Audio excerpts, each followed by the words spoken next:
후추 한 알이 세계사를 바꿨다. 지금 마트에서 몇천 원에 사는 후추가 한때는 노동자 1년치 임금이었습니다. 세금 댈 수 있었고 왕이 조공으로 받았습니다. 그리고 후추를 찾는 욕망이 콜럼버스를 아메리카로 보냈습니다. 중세 유럽에서 후추는 권력과 부의 상징이었습니다. 14세기 베네치아 상인 기록에는 후추자루 한 개가 노동자 수개월 임금과 맞먹는 값으로 적혀있고, 귀족 가문에서는 후추 보유량이 곧 재산 규모를 보여주는 지표였습니다. 한 줌의 향신료가 근대 세계의 지도를 그린 이야기를 정의해봤습니다. 왜 그토록 귀했나? 냉장고가 없던 시대의 마법. 냉장고가 없었던 시대에는 음식을 오래 보존하는 기법이 발달할 수밖에 없었습니다. 유럽에서는 겨울이 오기 전에 사육하는 동물들을 모두 잡아먹었고, 고기를 오래 보관하기 위해 소금을 잔뜩 넣어 소시지나 햄으로 만들었습니다. 그런데 후추가 등장하면서 상황이 달라졌습니다.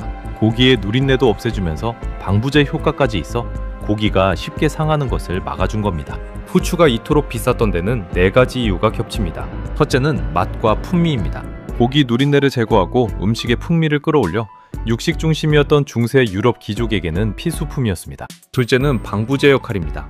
냉장 기술이 없던 시대에 고기 보존의 핵심이었고 소금만큼이나 중요했습니다. 셋째는 약재이자 최음제로서의 가치입니다. 유럽에서는 후추가 영원히 죽지 않는 불로장생의 약으로 불리며 약재와 최음제로도 쓰였습니다. 넷째는 극도의 희소성입니다. 인도에서만 생산됐고 중간 상인을 수십 번 거쳐야 유럽에 도착했기 때문에 산지, 가격 대비 10배에서 50배까지 값이 폭등했습니다.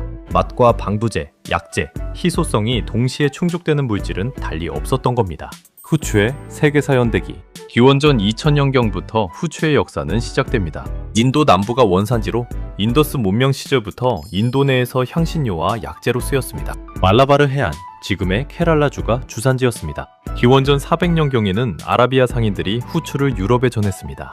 이들은 원산지를 철저히 비밀에 붙여 독점 이익을 지켰고, 유럽인들은 오랫동안 후추의 산지를 알지 못했습니다. 고대 로마 시대, 후추 없이는 연회가 성립하지 않았습니다. 로마 귀족의 식탁에서 후추는 권위의 상징이자 부유함의 척도였고, 세금과 곡물로도 사용됐습니다. 서기 408년에서 410년 사이 서고트족 왕 알라리크가 로마를 포위했을 때 요구한 조공 목록에는 금 5,000파운드와 은 3만 파운드와 함께 후추 3,000파운드가 포함됐습니다.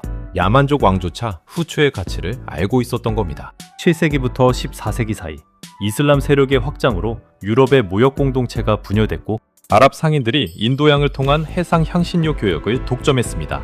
이후 베네치아와 제노바 상인들이 유통을 장악하면서 중간 단계가 늘어날수록 값은 계속 치솟았습니다. 14세기에는 귀족 가문에서 후추 보유량이 곧 재산 규모의 지표였고, 세금이나 빚을 후추로 대신 내는 일도 있었습니다. 영어 표현 페퍼콘 렌트는 후추 알갱이를 임대료로 내던 관습에서 비롯됐습니다.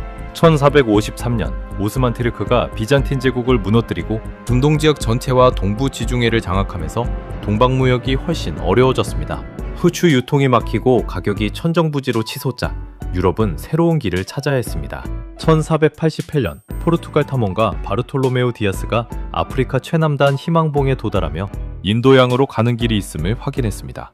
인도 직항로의 가능성이 열린 순간이었습니다. 1492년 콜럼버스가 후추를 찾다 아메리카를 발견합니다. 스페인 이사벨라 여왕의 지원을 받은 콜럼버스는 인도를 향해 서쪽으로 배를 몰다가 아메리카 대륙에 닿았습니다. 후추를 찾아 서쪽으로 간 항해가 신대륙과 마주친 겁니다. 콜럼버스는 죽을 때까지 자신이 발견한 땅을 인도라고 믿었습니다. 1498년 바스쿠다가마가 인도 캘리컷에 도착하며 후추 직항로를 개척했습니다. 포르투갈의 이 항해자는 희망봉을 거쳐 인도양으로 가는 길을 완성했고, 막대한 이익이 리스본으로 흘러들어가면서 향신료 무역회사가 설립되고 해상 패권 경쟁이 본격화됐습니다. 1600년과 1602년 영국과 네덜란드가 각각 동인도 회사를 설립합니다. 후추 무역을 국가 차원에서 독점하기 위한 최초의 다국적 주식회사였습니다. 동인도 회사는 분대와 사법권까지 보유한 사실상의 국가였고, 아시아 식민 지배의 시작이었습니다. 17세기부터 19세기까지 후추 무역은 결국 식민 지배로 이어졌습니다. 후추 원산지를 독점하기 위해 포르투갈과 네덜란드, 영국이 인도와 동남아시아를 식민지로 삼았습니다. 18세기 동안 영국은 인도의 프랑스 지역을 점령했고 더 동쪽의 네덜란드 세력권까지 공격적으로 넘봤습니다. 19세기 이후 지금까지 후추 가격은 폭락하고 대중화됩니다. 식민지의 대규모 재배와 증기선, 냉장 기술의 발전으로 후추 생산량이 폭증했고 왕족의 사치품이던 후추가 서민의 조미료가 됐습니다.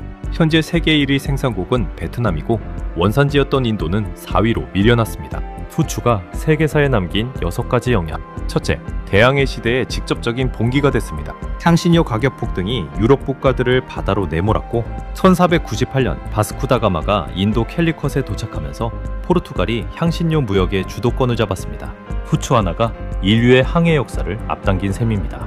둘째, 아메리카 대륙의 발견으로 이어졌습니다. 콜럼버스는 후추 산지인 인도로 가는 서쪽 항로를 개척하러 갔다가 그 실수로 아메리카 대륙을 유럽에 알렸습니다. 새로운 항로의 개척은 유럽과 세계 역사에 엄청난 변화를 가져왔습니다. 셋째, 세계 최초의 다국적 기업이 탄생했습니다. 후추 무역 독점을 위해 영국 동인도회사와 네덜란드 동인도회사가 설립됐고 주식회사와 주주, 배당의 개념이 바로 이 후추 무역에서 시작됐습니다. 자본주의의 씨앗이었던 셈입니다. 넷째, 아시아 식민지배의 시작이었습니다. 후추 원산지를 직접 장악하기 위해 포르투갈과 네덜란드, 영국이 인도와 인도네시아, 말레이시아를 식민지로 삼았습니다. 향신료 무역을 향한 욕망이 수백 년에 걸친 식민지 역사를 만든 겁니다. 다섯째, 베네치아 제국의 흥망을 갈랐습니다. 후추 무역 독점으로 흥했던 베네치아는 바스쿠다가마의 인도 항로 개척 이후 쇠락했습니다. 지중해 중심이던 세계 경제가 대서양 중심으로 이동한 겁니다.